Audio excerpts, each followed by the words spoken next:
Hello बच्चों, स्वागत है आपका एक बार फिर से हमारे वीडियो में। आज का वीडियो आपके लिए काफ़ी ज़्यादा इम्पोर्टेंट होने वाला है। थंबनेल देख के आपने यहाँ पे सोच लिया होगा, क्योंकि ज़्यादातर बच्चों को ये नहीं पता कि किस प्रकार से उनको अपनी तैयारी करनी है पॉलिटेक्निक एंट्रेंस एग्जाम के लिए। चाहे वो आपका ए ग्रुप का हो, चाहे वो आपका ए ग्रुप का हो, या भले वो पी ग्रुप का ही क्यों ना हो। तीनों ग्रुप के जितने भी एंट्रेंस एग्जाम वाले बच्चे हैं, सभी को कंफ्यूजन रहती है कि हम किस प्रकार तैयारी करें। ठीक है। और जितने भी आपके सीनियर वगैरह हैं, या आपके गांव, आपके शहर, आपके आस पड़ोस, आपके रिश्तेदार जिन्होंने भी पॉलिटेक्निक करा हुआ है, उनमें से भी लगभग कईयों को जो है वो पता ही नहीं होता। फ्लो फ्लो में ही सब जो है एग्जाम देके आ जाते हैं। उसके बाद उनका सब जो है भगवान भरोसे ही छोड़ा रहता है। लेकिन आज ये वीडियो आपके लिए वेरी वेरी इंपॉर्टेंट साबित होने वाला है, क्योंकि इस वीडियो में आई थिंक यूट्यूब पे किसी ने बताया नहीं होगा। खास करके उत्तराखंड के बच्चों के लिए, आपको यूपी पॉलिटेक्निक के लिए, आपको अदर झारखंड हो गया, मध्य प्रदेश हो गया, यूपी हो गया, या अदर स्टेट पॉलिटेक्निक दिल्ली के लिए चाहे हो गया, उनके लिए जो है आपको कई सारे बच्चों वीडियोस मिल जाएंगी। बट उत्तराखंड के लिए अभी इतनी जो है एजुकेशन जो है उत्तराखंड में सोशल मीडिया पे इतनी, यानी यूट्यूब पे इतनी ज़्यादा पॉपुलर नहीं हुई है, खास करके पॉलिटेक्निक के बच्चों के लिए। सो इसी को सरल बनाने के लिए, बच्चों की जो है डाउट, बच्चों की तैयारी में कोई रुकावट ना हो। ठीक है, किस प्रकार उनको प्रिपरेशन करनी है ताकि उनकी एक अच्छी रैंक आए, वो भी अच्छा जो है अपने करियर में कर सके। उसके लिए वो क्या कैसे करें, तो इसके लिए जो है मैं सोच रहा हूँ वीडियो बनाऊं। तो फाइनली मुझे टाइम मिल गया, और काफ़ी ज़्यादा इस पे टाइम लगा। मैंने एनालिसिस तो किया हुआ है, कई सारी चीज़ें मैंने देखी जानी कि इन चीज़ों पे बच्चों को अपने इन चीज़ों पे फोकस करना चाहिए, तब जाके कोई भी बच्चा किसी भी एंट्रेंस, चाहे ए ई और पी ग्रुप वाले हो, वो अच्छा कर सकते हैं। यहाँ पे मैं पर्टिकुलर ई ग्रुप वालों के लिए या ए ग्रुप वाले के लिए या पी ग्रुप वाले के लिए नहीं बता रहा हूँ। तीनों इस नियम को, इस रूल को फॉलो करेंगे तो डेफिनेटली उनकी रैंक बहुत अच्छी आए। सिलेबस आपको मैंने बता ही दिया हुआ है, ए ग्रुप, ई ग्रुप और पी ग्रुप तीनों के लिए। डिस्क्रिप्शन में मैं लिंक दे दूंगा, और टेलीग्राम ज्वाइन कर लेना। वहाँ पे पीडीएफ मैंने ऑलरेडी पोस्ट कर दिया है। टेलीग्राम अगर आप ज्वाइन नहीं करना चाहते, आपको फोन में स्टोरेज वगैरह नहीं है, सो वीडियो आप देख सकते हैं, वहां से आप लिख लीजिएगा जो जो चैप्टर हैं, जो पता है वहां पे, उसको अच्छे से करिएगा बच्चों। सो चलिए बिना किसी देरी के आज के इस लेक्चर को स्टार्ट करते हैं। सबसे पहले बात बच्चों ये आती है कि आप कहाँ तक पढ़े हुए हो। कहाँ तक पढ़े हुए मतलब, कई बच्चे 10 के बाद पॉली करते हैं, कई बच्चे 12 के बाद पॉली करते हैं। तो 12 पास करने वालों को इतनी दिक्कत नहीं आने वाली है जितनी दिक्कत 10 पास करने वाली को आती है, क्योंकि जिसने 12 कर लिया उसने 9th का भी पढ़ा है, उसने 10th का भी पढ़ा है, उसने 11th का भी पढ़ा है, उसने 12th का भी पढ़ा है। दिक्कत आने वाली है क्लास 10th के बच्चे को, कि उसने तो 11 12 पढ़ी नहीं है, अब वो कैसे करे। हालांकि आपका जो नोटिफिकेशन है, इंफॉर्मेशन ब्रोकर है, जो यूबीटीआर ने अपनी ऑफिशियल वेबसाइट पे डाली हुई है, उसको जो है मैंने अपने टेलीग्राम चैनल पे भी डाला हुआ है। उसमें साफ साफ लिखा हुआ है कि ई ग्रुप को या ई ग्रुप वालों को क्लास 10th के लेवल का पढ़ना है, ए ग्रुप वालों को और पी ग्रुप वालों को क्लास 12th के लेवल का पढ़ना है। बट अगर मैं तीनों ग्रुप के एंट्रेंस एग्जाम को लेके चलूं, तो वो पूछा जाता है क्लास 9th 10th 11th और 12th से। इन चारों क्लासों को कंबाइन करके क्वेश्चन पूछे जाते हैं। सो इस गलत फहमी में नहीं रहना है कि हमसे तो 9th 10th का ही पूछेगा, हमसे 11th 12th का नहीं पूछेगा। ये गलत फहमी आपको छोड़ देनी है। ओके, पहली बात। तो अब क्लास 12th के क्लास 12th का जो बच्चा है, क्लास 12th का जो बच्चा है वो तो इस चीज को कर लेगा, लेकिन 10th वालों को प्रॉब्लम आएगी। अब इसका क्या जुगाड़ है? इसका एक जुगाड़ है कि आपको एक पर्टिकुलर चैनल फॉलो करना पड़ेगा, जहां पे आपको अच्छी तरीके से पढ़ाया जाए और वो सारे टॉपिक क्लियर किए जाए, जो कि एक क्लास 11th में भी है, 12th में भी है, 10th में भी है और 9th में भी, ताकि हर बच्चा जो है अच्छा परफॉर्म कर पाए। सो आप जो भी चैनल फॉलो करना चाहते हैं, जहां से भी आप पढ़ना चाहते हैं, यूट्यूब पे आजकल बहुत मटेरियल है, बहुत सारे चैनल है, तो आप पढ़ सकते हैं। ठीक है। दूसरी बात, आप हमारे चैनल को भी फॉलो कर सकते हैं, यहाँ पे मैंने पढ़ाया हुआ है और आपके लिए एक बुक भी मैंने यहाँ पे सजेस्ट करी हुई है, और टेलीग्राम पे मैंने उसका पीडीएफ डाला हुआ है बच्चों। ई ग्रुप वालों के लिए मैं कह रहा हूँ, खासकर पी ग्रुप और ए ग्रुप वाले भी उससे पढ़ सकते हैं, केमिस्ट्री और फिजिक्स वाला पार्ट, केमिस्ट्री फिजिक्स और मैथ वाला पार्ट। ठीक है। और हाँ, पढ़ सकते हैं, और टेलीग्राम पे मैंने वो बुक की पीडीएफ दी हुई है। कोशिश करूंगा पी ग्रुप वालों के लिए भी कोई ना कोई बुक पीडीएफ मैं दे पाऊँ, बट ए और ई ग्रुप वालों के लिए तो वो बेस्ट बुक है, सही बुक है। ठीक है। उसमें पी वाई क्यू भी डाले गए हैं, तो आप उनको भी सॉल्व कर सकते हैं। ओके, तो ये बात रही क्लास 10th और 12th के बीच में क्या अंतर है, कि ज्यादा एफर्ट किनको लगाना पड़ता है, क्लास 10th के बच्चे को लगाना पड़ता है। ओके।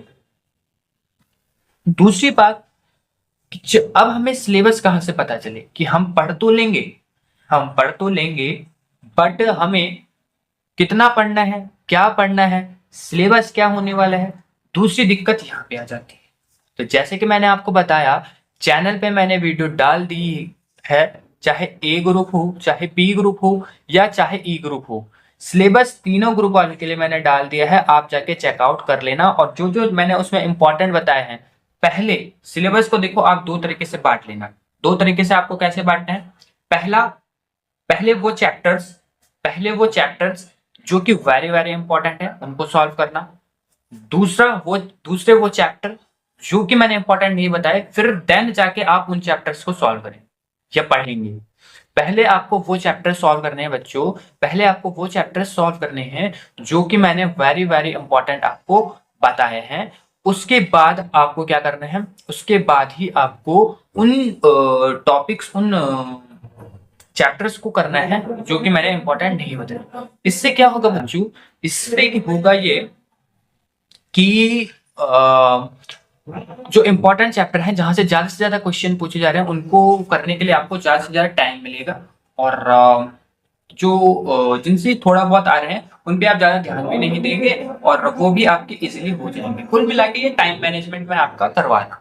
ठीक है। सो इस प्रकार से आपको सिलेबस पढ़ना है, और वीडियोस, पीडीएफ सब कुछ आपके लिए अवेलेबल है टेलीग्राम चैनल पे, यूट्यूब चैनल। थर्ड चीज, सिलेबस हमने देख लिया। अब एक चीज आपको फॉलो करनी है, जो कि है NCERT. 9th 10th 11th 12th NCERT अच्छे से पढ़ लो। तो बच्चों एनसीईआरटी ना मस्ट होती, जरूरी होती। बड़े से बड़े एग्जाम को क्लियर करने के लिए आपको एनसीईआरटी फॉलो करनी ही करनी पड़ती है, चाहे छोटा एग्जाम हो, बड़ा एग्जाम हो, एनसीईआरटी नीड है हर एग्जाम की।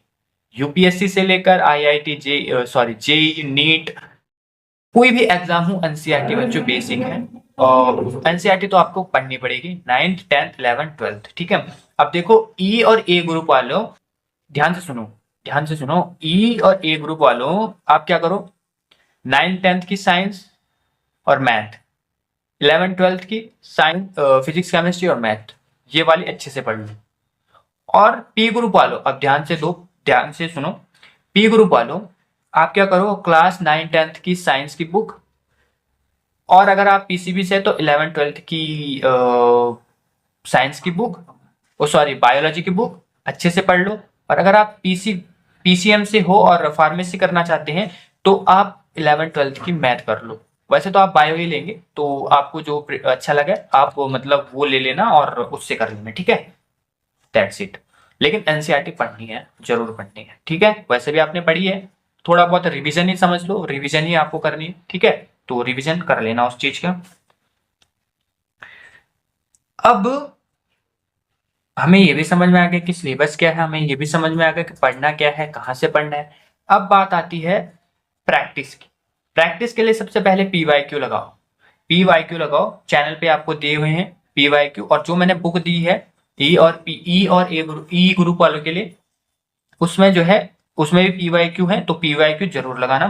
PYQ plus practice question, practice question आपको कहाँ से लगाने, मैं सॉल्व कराऊंगा अपने इस चैनल पे। तो एक काम कर लेना, इतनी मेहनत कर लेना कि आप चैनल सब्सक्राइब कर लेना। ठीक है, चैनल को सब्सक्राइब कर लेना, टेलीग्राम चैनल को सब्सक्राइब कर लेना। आपको सॉरी, बैकग्राउंड में थोड़ी आवाज आ रही है बाहर, पता नहीं कि कोई, पता नहीं क्या बोल रहे हैं। सो बैकग्राउंड में आवाज आ रही है, थोड़ी दिक्कत हो रही है बट कभी कभी, ठीक है। सो पीवाईक्यू बच्चों मस्ट प्रैक्टिस क्वेश्चन मैं कराऊंगा अपने इस चैनल पे, तो सब्सक्राइब कर लेना और सबको बता देना, अपने दोस्तों यार रिश्तेदारों को, जहां भी आपको बताना है बता देना कि हाँ भैया कि ये सर पढ़ाते हैं और फलाना फलाना इनका चैनल है, और सब्सक्राइब कर लो अगर आपको पढ़ना है अच्छे से तो, ठीक है। ओके, पीवाईक्यू से आपको क्या पता चलेगा? पीवाईक्यू से आपको पता चलेगा सिलेबस के बारे में, प्लस आपको और क्या क्या किस किस प्रकार से पढ़ना है, मतलब आपको एक तरीके से हिंट मिल जाएगा कि किस तरह के क्वेश्चन बन के आ रहे हैं आपके एग्जाम में। तो इस प्रकार को आपको पता चलेगा कि हाँ भाई मुझे ये सब पढ़ना है, ठीक है। आप सॉरी कि मतलब मुझे ये चीजें यहाँ पे पढ़ते हुए चलनी है, ये सब चीज यहाँ पे पूछी जाएगी, मतलब पूछी क्या जाएगी, सॉरी, पता चल जाएगा आपको पीवाईक्यू से कि किस प्रकार के क्वेश्चन यहाँ पे पूछे। देन आपको देना है मॉक। मॉक का मतलब ये है कि वही आपको वही करना है कि पेपर 4 से ज्यादा क्वेश्चन सॉल्व करने हैं आपको, ताकि पता चल जाए कि हाँ भाई इस तरह के क्वेश्चन आते हैं। और मॉक के बाद छठा जो चीज है बच्चों वो है एनालिसिस। एनालिसिस क्यों जरूरी है? एनालिसिस इसलिए जरूरी है कि आपको जब आप पीवाईक्यू या प्रैक्टिस क्वेश्चन सॉल्व कर ले तो आपको पता चले कि हाँ मेरा ये टॉपिक वीक है, ये क्वेश्चन मैं नहीं कर पा रहा हूँ, इनको मेरे को ज्यादा टाइम देना पड़ेगा, और इस प्रकार के क्वेश्चन आ रहे हैं। सब चीज मतलब ये एनालिसिस के अंतर्गत आ जाते हैं कि आप मूल्यांकन कर रहे हो, अवलोकन कर रहे हो किसी चीज का।